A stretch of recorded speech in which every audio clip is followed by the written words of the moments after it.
Hello, everyone. I'm pleased to introduce myself. My name is Valentin Tasev, and I'm really happy to be here today, and I'm looking forward to your questions and comments. Let me share the screen, and I'll provide some more information. 1 second.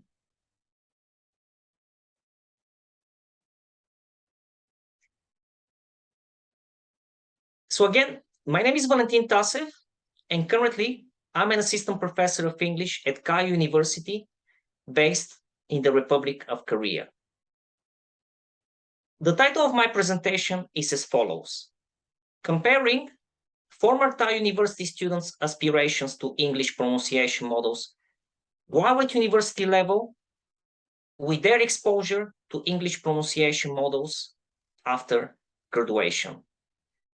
And this presentation is given at the national and international conference organized by the Faculty of Liberal Arts, Thammasat University, Thailand. So let's begin. Let me briefly talk to you about what inspired me to conduct this study. So my personal interest is rooted in the ongoing debate or polemic about the evolving nature and status of English globally, which obviously has an impact on intercultural and international communication. In particular, I have been interested in exploring further studies in the context of the native-non-native speaker dichotomy. For example, studies related to the issue of intelligibility, studies related to different pronunciation models of English, or studies related to attitudes to varieties of English in general. Provided that nowadays non-native speakers of English outnumber native speakers of English, it is therefore a must or an imperative to take into account the varieties of English, and especially varieties related to the area of pronunciation. Having said that, it's very important to determine what constitutes correct or acceptable pronunciation of English, and therefore, what pronunciation models learners should learn, mimic, copy, and be exposed to. And this is particularly important for a local Thai context and beyond as well. As Nani suggests, Thai learners of English are more and more likely to communicate with other learners of English. And moreover, Kirkpatrick argues that English will continue to play more diverse roles in the expanding circle countries, and it will serve different purposes as it is used by multilinguals in Asia. In light of this, what are the research objectives of my study? First of all, I would like to compare students' aspirations to English pronunciation models while at university level with their daily exposure to pronunciation models after graduation or at the workplace and when socializing. So in other words, I'm trying to investigate whether there is a match or mismatch between students' aspirations to English pronunciation models while they were students at university with their true exposure to pronunciation models in a post-university environment or after graduation. And I would like to examine this relationship in the context of the native speaker, non-native speaker dichotomy and provide further insights into that research area. Let me briefly talk to you about the literature background surrounding my study. As we know, for a long time, the English language teaching industry has been dominated by the ideology of native speakerism, according to which the native English teacher is the ideal teacher of English, and the native speaker model is the desired model to be learned at university level and beyond as well. For that reason, quite often native English teachers have been assigned oral classes or speaking and listening classes, while non-native English teachers have been assigned classes related to teaching grammar, teaching reading, or teaching writing. And again, according to the ideology of native speakerism, the native speaker model is the desired model to be learned at university level, at school level, and especially related to the area of pronunciation. However, there have been some recent studies conducted in Thailand, according to which non-native varieties of English, and especially those related to pronunciation, are also worth learning and understanding. So there have been a few studies which provide support in favor of the English as a lingua franca model or the English as an international language model. And those studies suggest that Thai learners of English find non-native speaker models also worth learning and understanding. And for example, Ratanakumar in 2013 found that according to Thai learners of English, non-native speaker models of English, or in particular Thai accents, were considered authentic, classical, and worth learning and understanding. So as we can see, the results are not clear-cut and pronounced as initially they seem to be with regard to pronunciation learning and pronunciation assessment. So again, what are the research objectives of my study, or what are the research questions? First of all, what are students' aspirations as to their preferred models of English pronunciation at university level? And on this basis, is there a match or mismatch between students' aspirations with their daily usage of English in a post-university environment? Or again, I'm trying to find out whether there is a match or mismatch between students' aspirations with their true or daily exposure to various pronunciation models after graduation or in a post-university environment. Let me briefly talk to you about the participants in my study. In total, 10 former students participated in the study. All of them are Thai and all of them are female. All of them are former Assumption University of Thailand students. And here I should mention that Assumption University of Thailand is an international university where all the programs are taught in English. Why did I choose former Assumption University of Thailand students? Well, I chose AU students because, in fact, always AU students are exposed to both native and non-native English teachers. And in particular, I chose my former students because I have had a personal relationship with them, and I knew for a fact that during their studies at AU, they were being exposed to both native and non-native English teachers. So I thought their answers would be insightful and relevant. The survey was completed between January 2020 and May 2020. And at that time, all the students were already bachelor degree holders, and all of them were living and working at the time. All of them were living and working in Thailand. So none of them was based overseas. They were performing different jobs, such as working in the hotel industry, as a cabin crew, or in the area of customer service. Let me talk to you about the research procedure and instrument. A single instrument was used in the study, or a word questionnaire. The questionnaire consisted of 3 parts. The first part was related to biographical information.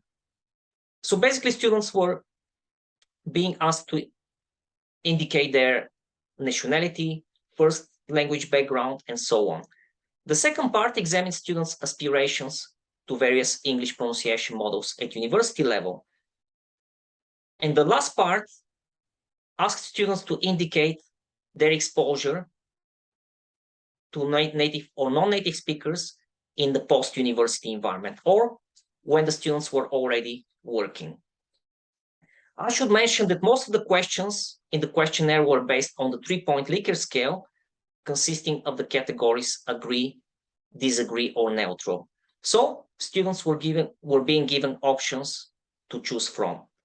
For example, one of the questions in part 2 stated, at AU, the native speaker model is the desired model to be learned at university level. Agree, disagree, or neutral? And there were only a few short answer question types.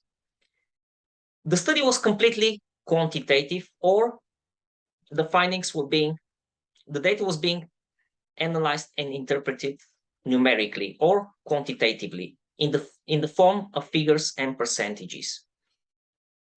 I decided that on a later stage, I would like to conduct a more qualitative study where students' answers in the questionnaires will be supported by semi-structured interviews, which would provide answers more attitudinal or qualitative in nature. So at this point, I decided to rely on a purely quantitative study, just to be safe. So let's take a look at students' answers to research question number 1, or examining students' aspirations to pronunciation models at university level. So 69% of the students stated that the native speaker models were the better models to be learned at university level in relation to English pronunciation. So as we can see, the majority of the students found the native speaker models the better models to be learned, or the more appropriate models for learning purposes. 61% of the students stated that they found the pronunciation of native speakers easier to understand. And here we're dealing with the issue of comprehensibility or intelligibility. So according to students, the native speaker models were easier to understand. What does it mean? It means that perhaps from students' perspectives, the native speaker models were the more familiar to them. And as a result, they found them more intelligible or more comprehensible. It would have been advisable on a later stage to explore the issue of familiarity. But actually, this is one of the limitations of this study. I couldn't, or I didn't have time to examine the issue of familiarity.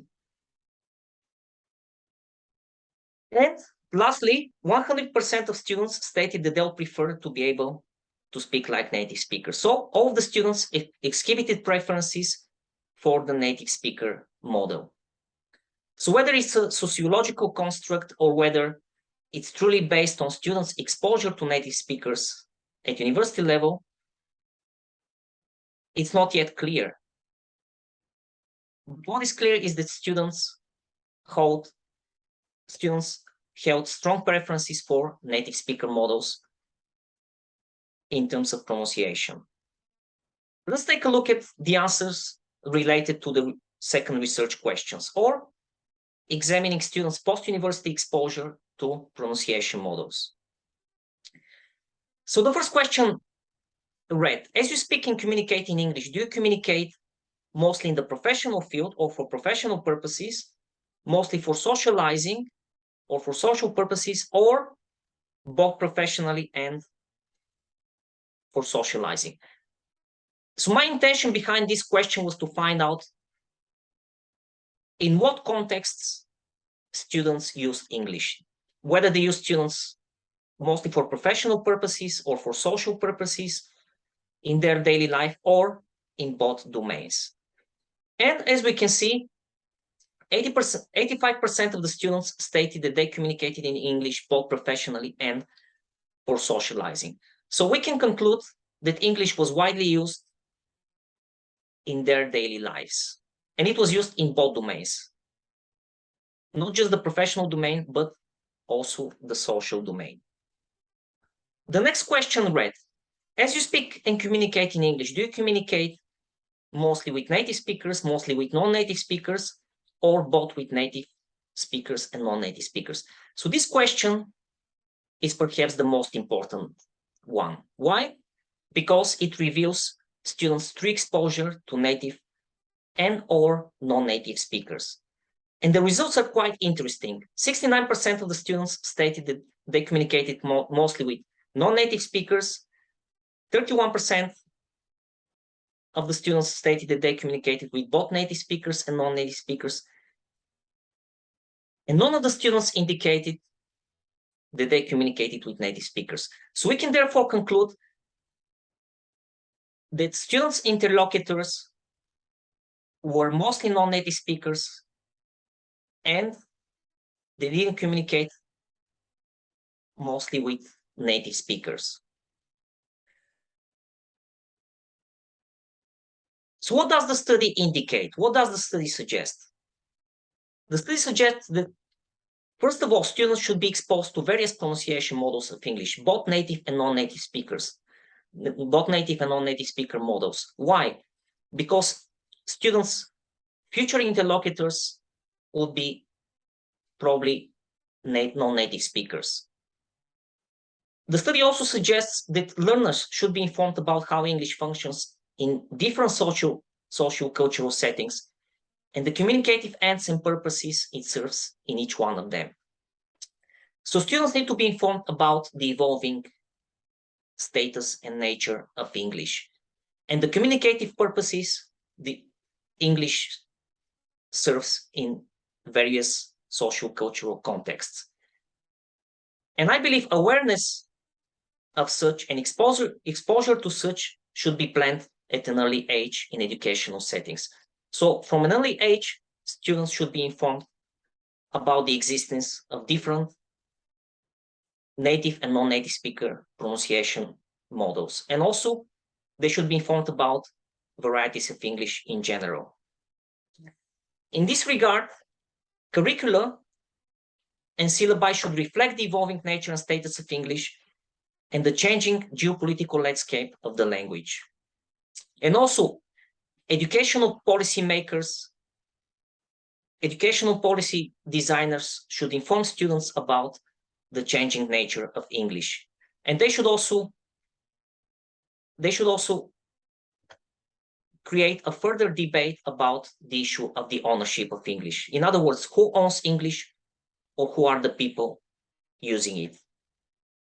I also believe that other universities should perhaps copy the AU model and try to expose students to both native and non-native speakers of English, which would furthermore inform students about the varieties of English, about various pronunciation models, and about the applications of English in different settings. I believe as a result, students will build higher levels of communicative competence and the linguistic resources they need to communicate successfully on local, regional, and global levels.